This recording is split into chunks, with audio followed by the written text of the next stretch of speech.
Hello everybody, this is Kareem Jackson. You are live on the set and I want to thank you so much for being here. You are going to love what we have in store for you this year. Wait till you see it.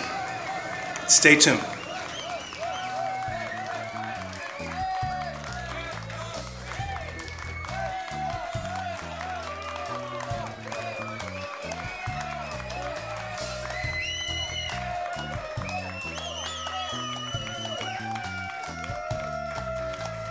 First and foremost, you guys, I want to say hello and thank you for tuning in. Again, thank you. Welcome back to Kareem Jackson live on the set. First and foremost, I want to say hello, Philippines, and thank you so much for being so good to me. It's going to be a phenomenal 2016. I'm very excited about this, as you guys already know. I'm going to thank all of you for being so wonderful, having such a warm welcome for me in a phenomenal country, at a phenomenal time, an exciting time. I just want to say thank you to all of you, the most hospitable, wonderful, sweetest people on earth. Yes, definitely more sweet than Americans are. I gotta tell you that much right now. So, thank you so much. And I want to say hello to all of my fans out there on Facebook, on of course, YouTube, all of our shows. I want to thank you for everyone who gave me the great invites last year, everyone who invited us to all these phenomenal tours. Thank you very much as well. It was great, over 100 tours. Jesus, I can just think back like, yeah, that was like 100 tours. Boats and airplanes and walking and living and shanties and Shangri-La and high-end and low-end, 100 tours. So of course, everything this year is going to be phenomenal, even better. So what I want to say real quick, you guys, in this segment is, all I got to say, I have just one question. Can I give you some advice, Philippines? I'd like to give you a little bit of advice as a Black American giving you advice. I just want to be made very clear. The caveat is, as a Black American, can I give you some advice? Can you please listen to a brother for 1 minute right now? I don't really know what's up with China. Y'all kicked butt on India.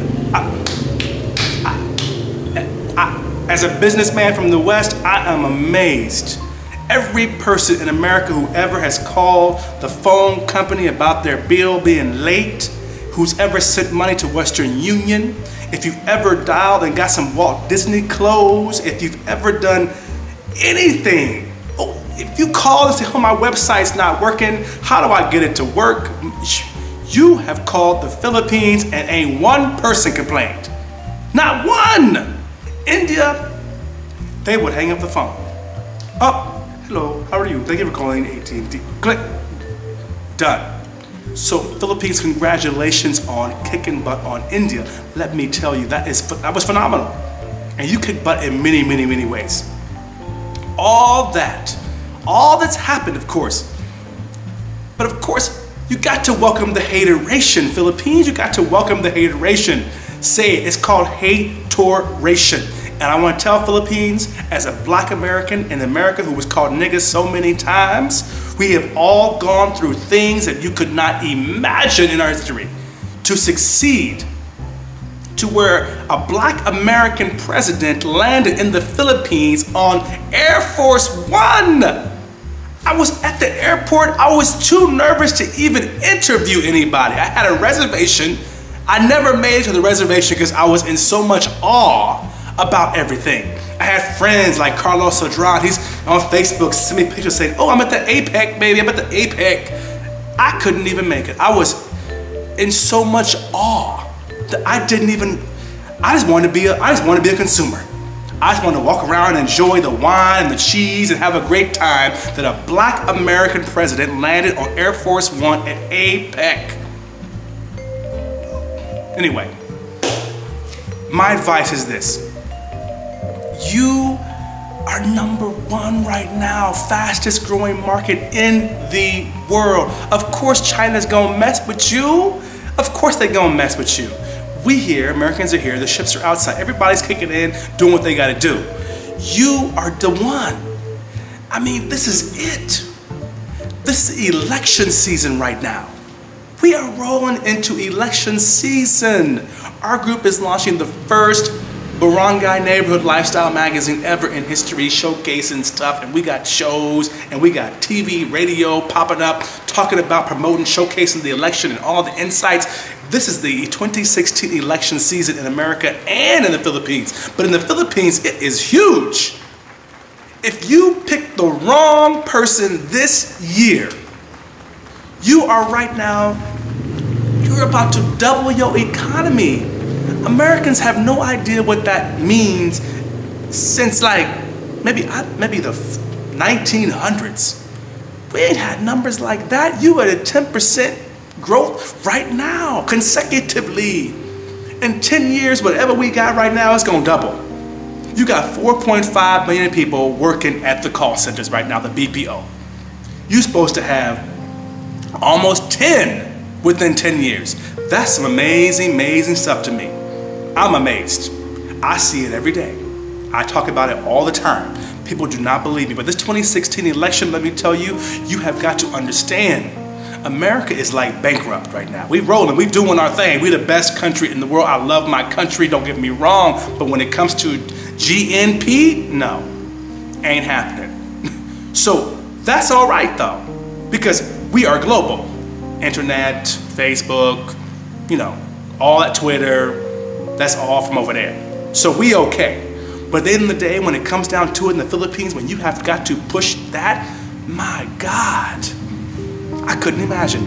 But my advice to you is to get ready to push it, because the next election right now, one, Filipinos in the States, I've said it before, I'm gonna say it again, do not make the same mistake that black folks have made. You need to visit your motherland in 2016 and support Philippines Department of Tourism on their Visit the Philippines 2016 year.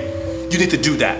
All Filipino Americans, especially the ones that have not ever been to the Philippines, do not know Tagalog or Bisaya or anything, Ilocano.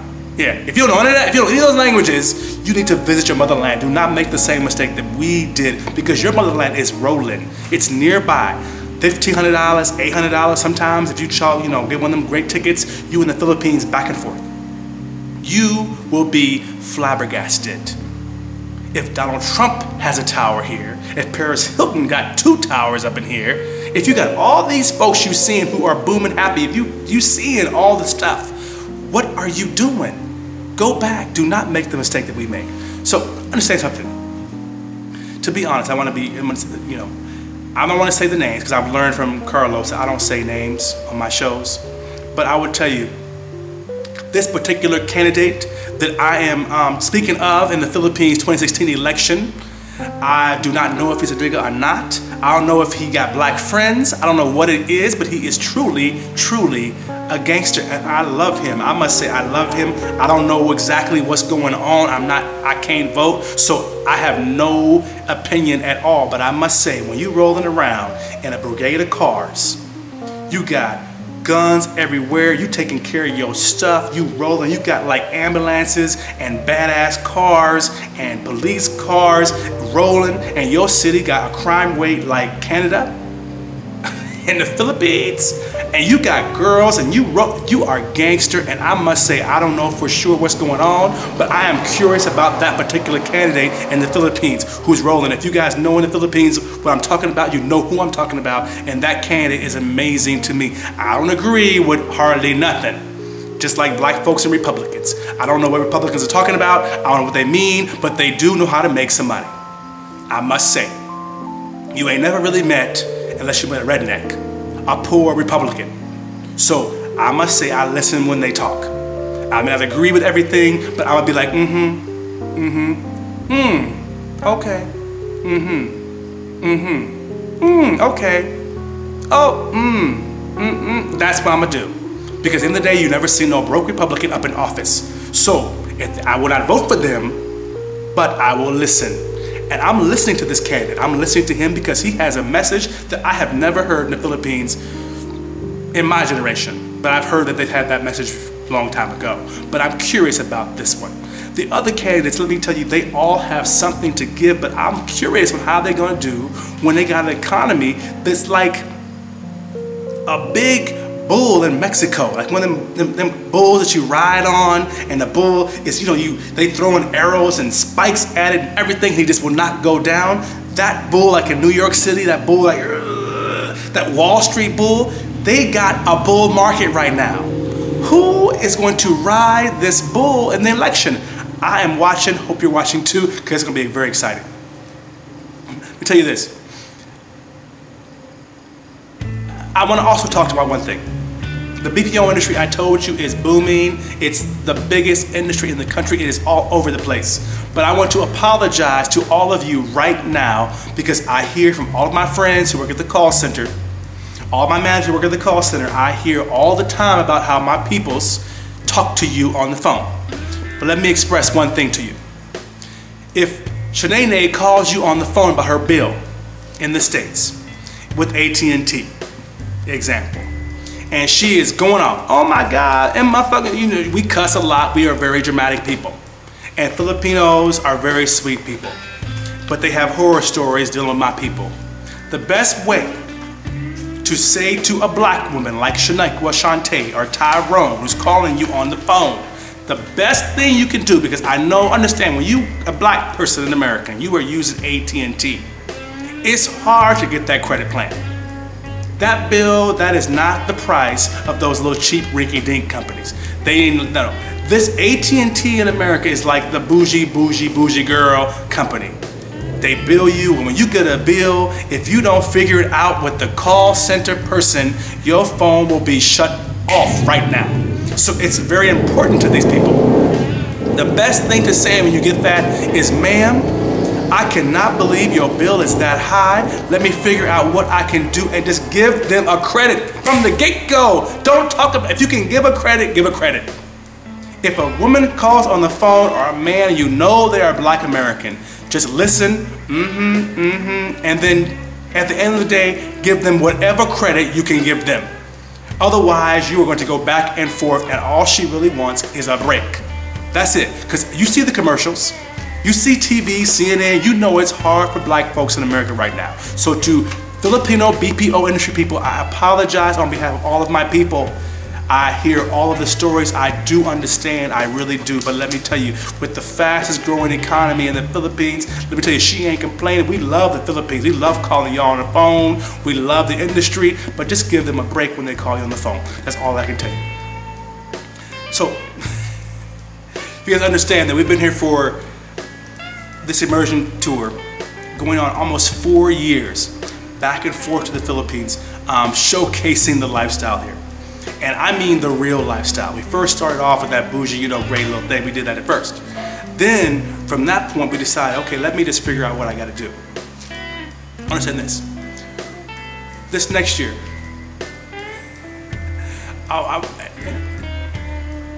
it's a funny thing. I really feel bad even talking about it. I'm gonna bring it up because they told me to bring it up. I'm gonna talk about this for you. If your Filipinos are listening right now, please, Filipinos, tune in to my station. Listen to me right now, Filipinos. I love you, believe me. I love you. But you are way too nice. Way too nice. If you remember, the reason that we came in the Philippines in the first place is President Aquino talked in New York City and invited the American press and media to come to the Philippines and showcase the Philippines in a positive light in the first place. That's the reason we came and were invited to come. And at that time, I didn't understand what it meant. And I now understand more of what it meant. And Filipinos are very, very nice people.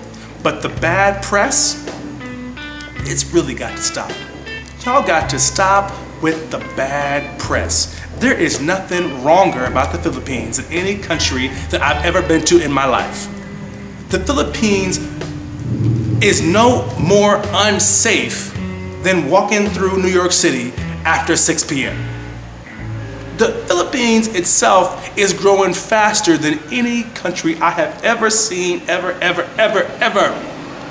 If someone in the Philippines says, oh my God, life is terrible, oh my God, I was robbed, he means his cell phone. He means his coin purse. He don't mean he left on vacation, came back home and his entire house was gone. That's not what he means. So at the end of the day, people, y'all are very nice. Y'all need to start attacking some of these people that are talking bad about your country and putting the bad press all over the place. I don't know how many times to this day I've seen that bus roll off the side of the cliff, or I've seen that other bus of all the media folks that were killed. I have seen them clips 10,000 times. And as a Black American media person, I hope that never happens to me, and I praise God, and I have never ridden in a media bus. I go by myself, in my own car, alone. So I ain't gotta worry about any of the drama with all these other media folks. But at the end of the day, y'all need to really get active and get folks talking good about this country, about the reality that's in this country, because it's some good stuff going on in this country right now. So I want you to understand, the bad press, stop being so nice. I don't mean sue them and cuss them out and beat them up, but I mean at the end of the day, you need to put so much positive stuff down their throat that they are sick of it, because that's how Black folks did it. How we overcame and how we got free is we started proving that there were more Blacks in college that are in jail.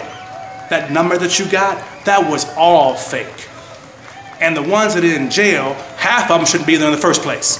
So we fixed that. We went after what we wanted. And you guys have been there with us since the very beginning, since the Spanish-American War. We were just freed, then came to the Philippines and fought with y'all to get rid of Japan and Spain. Got that wrong. It was the Spanish. To get rid of the Spanish, and we became real close.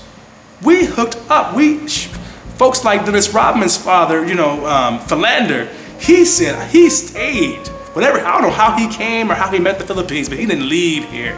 He's still, in his mind, protecting the Philippines. So my advice to you again, stop being so nice. And don't attack them with lawsuits. That's not what I mean. Attack them with more positive press. You want the Philippine artists to be successful, to be showcased in the Philippines. Well, why don't y'all discover them in the Philippines? Discover them here. Why they gotta fly all the way to America and sing and everything to be discovered, to get a little job? Now that's okay. That's what America's there for. They discovered Black folks too. But at the end of the day, I'm saying, here, showcase the Philippines. It is beautiful on its own. Every negative thing you read about the Philippines, there are 1,000 positive things out there already. So understand, my advice to you is stop being so nice and start claiming your successes. Start pushing it down their throats. That's what I would do. So imagine you rolling along. And every foreigner, you understand, it has been always that one dude in your group who just can't have a good time in the Philippines. That one dude, usually he's an older white dude that didn't really have nobody back home in the first place, so now he's in the Philippines and he's like having a bad day and every day's a bad trip. That one right there, let me tell you right now, if you old as hell, stop dating 20-year-olds and 18-year-olds and marrying 18-year-olds. You wouldn't marry an 18-year-old if he was back in the States. So when you come here, why are you complaining? You couldn't be shocked about it. You shouldn't be surprised. Just stop doing it. And if you got the horse and you married the horse, you got to ride that horse now. You got to ride it out. So all y'all, I'm just saying, I don't want to say no names or nothing like that. But stop dating them little young bimbos and being surprised when they're young bimbos. Because the Philippines has beautiful women and men to offer you in your own age group, on your own level, that can talk to you and be with you and conversate with you and contribute to your life, so that you don't date the wrong one and then start talking stuff about the Philippines. That's what you're setting up for yourself. You created it, you need to sleep on in that bed. But at the end of the day, all you do, I see you on the internet, is talking crap about the Philippines because you picked the wrong one. You can pick the wrong one back home in America. You might have picked the wrong one in America already, that's why you're single now. So why are you gonna blame the whole country for your bad choices? All I can say is Philippines. I apologize. I love you very much. I know at the end of the day, everything is great. The weather is really wonderful. But at the end of the day, everyone, you got to watch out for yourself. And if you are dating and trying to find somebody in the Philippines, you need to be wise about it. Don't just pick the one that comes to you right off the bat. Kind of hold out for a minute. Because what are you talking about? If you dated someone in the States who was 18 and 20, even if you was 18, 20 yourself, how long you think it's gonna last? Let's be real. And you already old and boring and everything anyway. So how do you think it's gonna work? Even me, I gotta watch what I do, who I fuck around with. I got to be honest. I have to separate fun from not fun. It's very clear. So when it comes down to it, foreigners, can I just tell you advice? When you come to any country in the world, especially the Philippines, and you're online, you're searching or whatever, you're looking for whatever you got, you meet somebody, a girl, a boy, whatever it is that you like, when you like it, and you meet the first one, just mingle for a little bit. Try out the feel, learn a little bit more.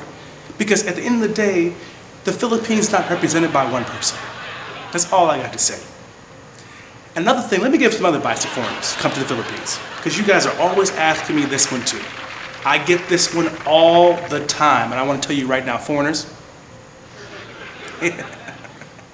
can you please stop running around the world looking for a Big Mac or a Happy Meal or a Coca-Cola? If you left the America that you love and you made the trip, you bought the ticket, and you at the Bahamas or wherever you are, if you in the Philippines, I understand. McDonald's is huge, but you need to spread out and enjoy the country and actually have a vacation. Get some culture. That's the point. So stop rolling around, especially Americans. Come on, y'all.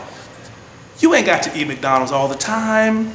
Can't you try some phenomenal adobo, some kinilaw? Can you try it? Really?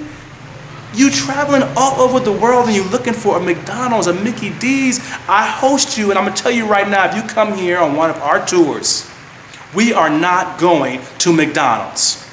We're going right down the street, we're getting some barbecue. You're gonna have some kinilaw. We might have some Filipino steak, not Kobe steak, some Filipino steak over at the restaurant. We got Jayo's right around the corner. So what happens is, you need to understand, when you come to the Philippines, leave all that stuff back home with you and have a trip. Enjoy the trip. If you don't want to travel, then don't travel. Just sit in your computer and look at the screen and imagine you there. But when you get off of that plane, expect to be in a different country. That's the first thing. So when you go abroad, another thing you need to really enjoy is that if you go to another country, the American mentality that we defend and we love, and you can let it go for a minute. That's the point of going on a vacation. You can actually pop up and be in a new place. That's the point of travel. Let yourself grow. One thing that was hard for me to learn, and I'm sure that's going to be hard for you, is that it needs to be a situation where, you pop up and you realize, wow, I was in another country, I didn't have no hot water for a week, and I was happy. I went to the Philippines, I didn't have one Big Mac, which kills people anyway, and I was happy. Oh my Lord, I went to the Philippines. I had $500 for a week and I was happy. Oh my God, I traveled. I met all these people. They don't have anything that I have, but they are happy. And you don't realize happy is not a being. Happy is something that you have. You have happiness. And in America, a lot of times we don't have happiness. So the biggest thing we can learn, at least for a week, because I know you got to run back to your stuff. You got to get back to the rat cage. You got to get back to the hustle. You got to get back to the treadmill. I understand that. I decided to make a lifestyle of it. That's not for everybody. But understand something, when you are here traveling with us this year, when you are reading our magazines and our blogs and videos, stop messaging me comparing the Philippines to America or Canada or England or Africa or wherever you are coming from. It is the opportunity for you to grow and learn something completely new, because everything in America ain't great, honey. You know that. It ain't all good. I love my place. I love my house. I love my sidewalks. I love my jacuzzi bathtub. I love my family. I love Christmas and the lights everywhere. I love all of that. But I don't miss being a nigga no matter where I went. I don't miss that. I don't miss working 10 times harder than him to get the same thing he got. I don't miss that. I don't miss calling clients on the phone, like big ones like AT&T, Sprint, GlaxoSmithKline, Remy Martin. They were all my clients in the States, and you call in and you know, you heard the news. Sprint lays off 20 million employees. And you like, I'm sure they ain't paying their marketing bill this month. And they file bankruptcy on your ass. I don't miss that. I enjoy the robust economy. I enjoy the energy. I enjoy knowing that though it ain't like it's supposed to be right now, that's what emerging market means. So eventually, everybody will have hot water. That's the goal. Eventually, there will be sidewalks everywhere. Eventually, you will be able to roll up and you can get Mexican food and Chinese food and whatever you feel like right in your neighborhood. I have to go all the way to Makati or Greenbelt to get it. Eventually, it will be like that. But between now and then, that's opportunity right there. Boop, boop. The money's made here. Most of us miss that in America unless you Donald Trump's daddy, his father, not Donald Trump. Donald Trump just rode the wave. But his father, Mr. Trump, unless you him, you don't know what it's like to ever know New York before the Twin Towers were there. The first time. You don't know what it's like to be in America before California was all that it is right now. None of you know what it's like to have been the owners of any of those homes right up there on Santa Barbara, right? Oh my God, could you imagine? Where you bought the house, it was $10,000, you sold it, it was $10 million. You have no idea. Here, that is what the emerging market means. My point, when you come to the Philippines and you open your eyes to see more of what it has to offer, you might learn something. You might gain a little bit of wisdom to take back to the rat race. I'm just saying.